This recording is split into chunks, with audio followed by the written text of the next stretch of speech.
I was tested for everything you could possibly even imagine. There were so many tests.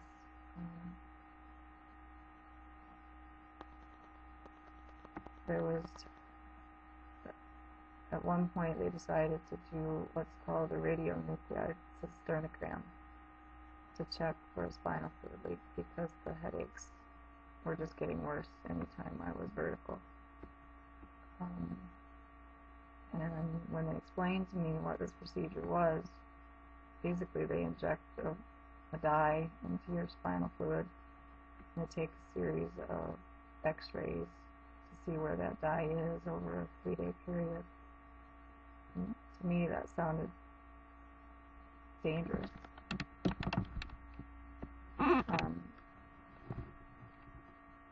So I did some research to find out what the risks of that were. And in the process of doing that research, I found out about a condition called arachnoiditis. I'd never heard of it before. My doctor had never heard of it before. And I brought it up to the neurologist, and he dismissed it. He said, if that's what you were having, you wouldn't be able to walk. And you would have been sick the first day. So that can't be what you have.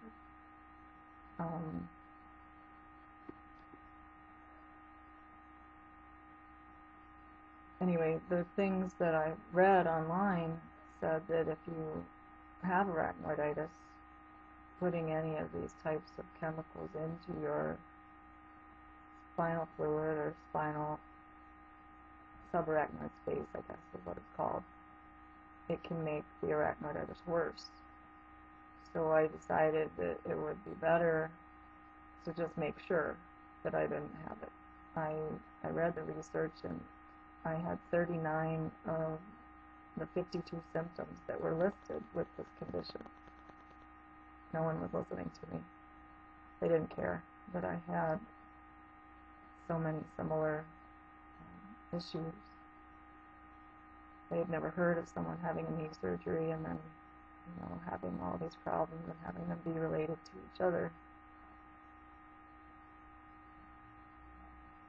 Anyway, it took me a couple of weeks to convince the hospital to do a full spine MRI to check for arachnoiditis.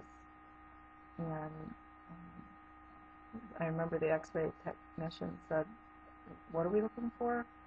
And I told her again, and she didn't know. She'd never heard of it. She just said okay, and they did the MRI. And when they got it back, the radiologist said that there was no evidence of arachnoiditis. So I went ahead with the cysternogram. And during the cysternogram, they didn't find any spinal fluid leaks. But they did find that the spinal fluid was getting trapped in the thoracic spine and the lumbar spine, and basically just sent me home. The neurologist said, "Well, you have no leaks. There's nothing to worry about with that." They had already done an epidural blood patch, and they had done a spinal tap. And after the cysternogram, my symptoms they got worse.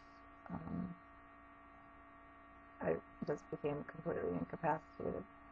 I remember thinking, all my life that I was such a strong person and I was capable of so many things. And then I became this person that I didn't even know. I didn't know what I was anymore. And I was in pain all of the time. I spent 20 hours a day in my bed. And my children basically had to take care of themselves. They were in high school by that time, and certainly very independent.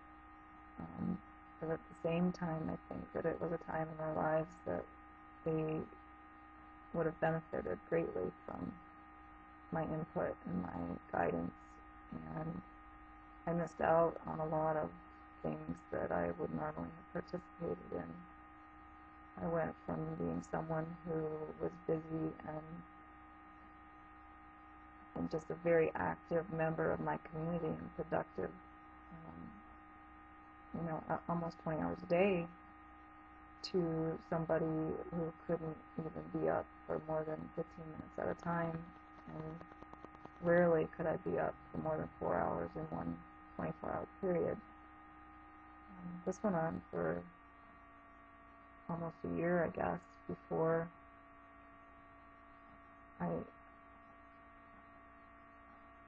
I started to wonder if I was ever going to get better. I lost touch with my coworkers and friends. My family had no idea what was wrong with me. They kept their distance just because they really didn't know what to say, I guess.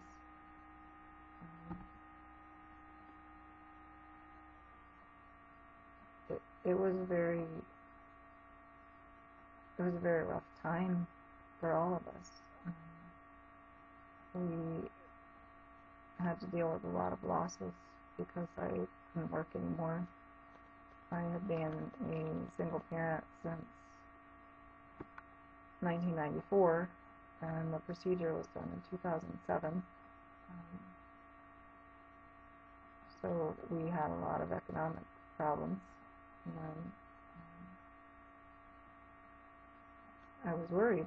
I didn't know what we were going to do. I did the best I could to get my kids ready for college and help them apply for financial aid as much as they could get. I missed a lot of their high school events and activities. And one of the things I remember most about that time period was the superintendent of the school set it up so that I could come in to the girls' last Christmas concert. She brought her chair in from her office and she sat it in the back of the gym so that I could sit in the back and watch the concert just for while the girls were on, because it was too loud. I couldn't see the whole thing. My house was a block from the school, and I watched for as long as I could, and I remember going home crying because I couldn't stay, and I was missing so many things. I'd always been very involved with my children and what they were doing, and very supportive of all of their activities, and I just became an unmom. I was in my bed all the time. They would come in and lay in bed with me, and we would talk sometimes. Sometimes the house had to just be completely silent.